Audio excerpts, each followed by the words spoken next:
This is Vic, and I'm going to talk about what I believe is the most perfect SUV available for sale in the United States, and that is this Tesla Model X that you're looking at right now. First, I'll start off by talking about the front end and the shape of the vehicle. Looking at the front end, you'll see it is solid. There's no hole, no grill in the front. Other vehicles will have a grill for the radiator to suck in air. Now, regardless of the shape of the vehicle, if you're going to have a hole in the front end that air has to ram through, and that air needs to flow against machinery that's inside the vehicle, that's going to significantly add to the drag of the vehicle. I don't care what the shape of the vehicle is. It looks, generally speaking, it may look aerodynamic, and that may be true to some extent. But because other vehicles have a hole in the front end and they require a radiator, then that's going to affect the drag of the vehicle. Now, design, my impression of the Tesla Model X is that the design of the vehicle and footprint are based solely on the characteristics that the engineers wanted to have as far as handling on the road. They don't have to worry, they don't have to be concerned about a radiator sucking in air. All they're concerned about is the downforce that they want exerted on the car at certain speeds to make sure that it handles well. And I think that's a positive. I think that's a good thing for us consumers.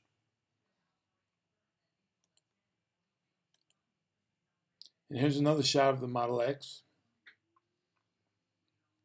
And I was inside of the Model X. I did not drive one, but I was inside of one. And it has lots and lots of room. Lots of room.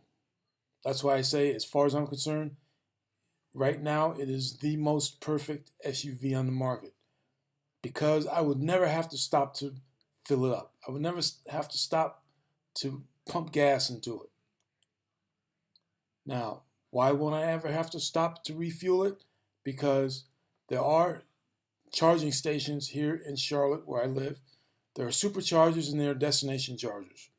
Now, superchargers and or destination chargers are typically located in a spot where once you plug the vehicle in, once you plug the charger in, then you can go ahead and go socialize or go eat lunch or go shopping or do whatever you feel like doing. Those chargers are usually in places like that where you can do that kind of stuff. You don't have to tend the vehicle. You don't have to stop and tend the vehicle while it recharges. You can just plug it in, set the alarm, just like you do when you leave the car. When you leave your car anyway, set the alarm, and if anybody tampers with the car, the alarm goes off, just like when you leave your car locked. So now, but that's going to be very seldom. Very seldom would I have to do that. I know that for a fact. There will be times when I will have to charge it while I'm at home. So in other words, while I'm at home, this vehicle would be charging while I'm eating or cooking dinner or sleeping or whatever I'm doing, whatever I feel like doing at home. I'll plug it in when it's convenient for me.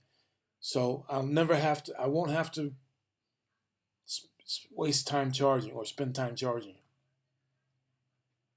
or ever have to pump gas into it. That's a plus, because the price of electricity is not as fickle. It doesn't change near as much as the price of gasoline. I've noticed that as a result of owning my Cadillac ELR. I was spending well over $175 per month at the time when I bought my ELR per month on gasoline. And as a result of having my ELR, my electric bill was, on the average, it was higher by about $20 to $30, and that's money in my pocket. So electricity is much cheaper than gas. Besides that, the Teslas, all they need is electricity. So you don't have to be sucking a lot of air in to cool down the wasted heat. And this Model X is absolutely gorgeous. It's a dream to get into. It has plenty of space, plenty of legroom, plenty of headroom, and plenty of storage space.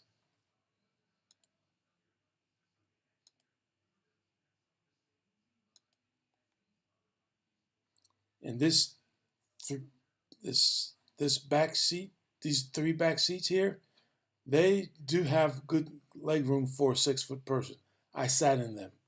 They have very good leg room for a person that's 6 foot tall.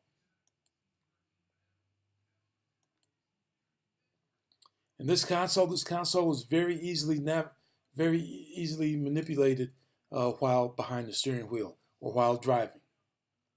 And I did not drive this vehicle, but I was behind the steering wheel, and I was it was very easy to navigate through the screen.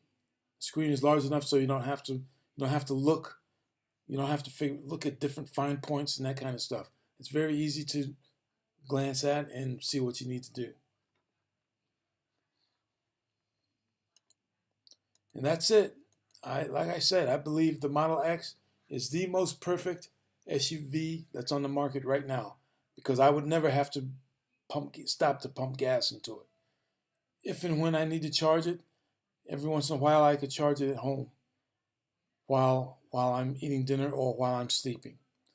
Or I can stop at a superstation or supercharger or destination charger and go socialize and shoot the breeze with my friends while my car is recharging. You don't have to stop and stand by the car and pump gas and just sit there and waste time. So this would be a breeze, an absolute breeze. I love it.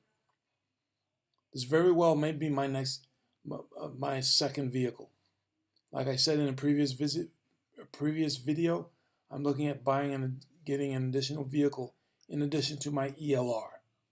I don't plan on leaving my ELR. I do plan on getting another vehicle that has more utility.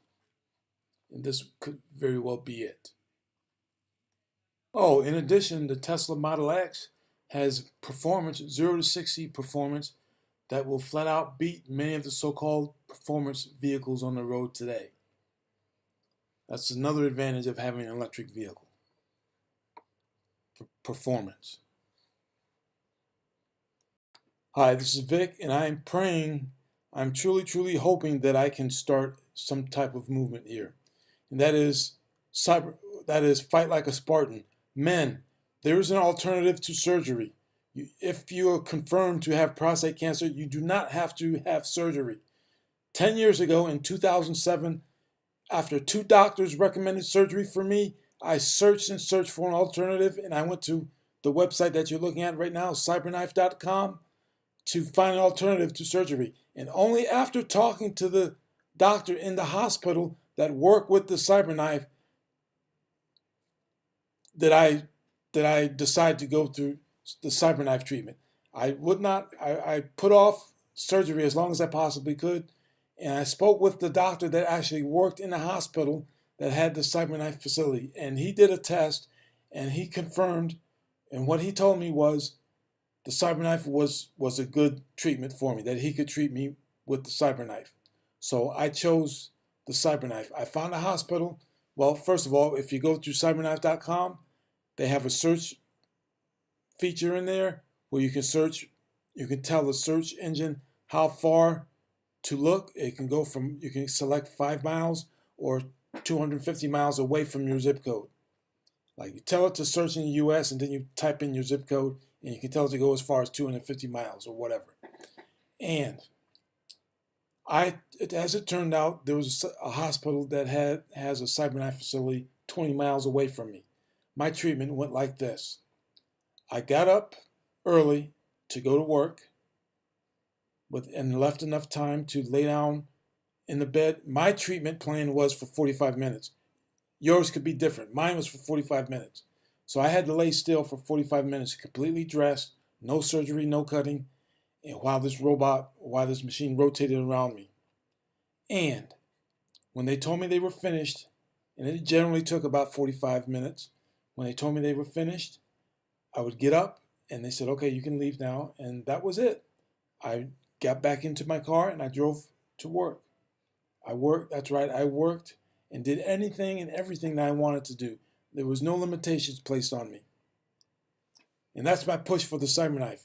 Men, we have a tool to kill and defeat prostate cancer. Fight like a Spartan. No surrender, no retreat.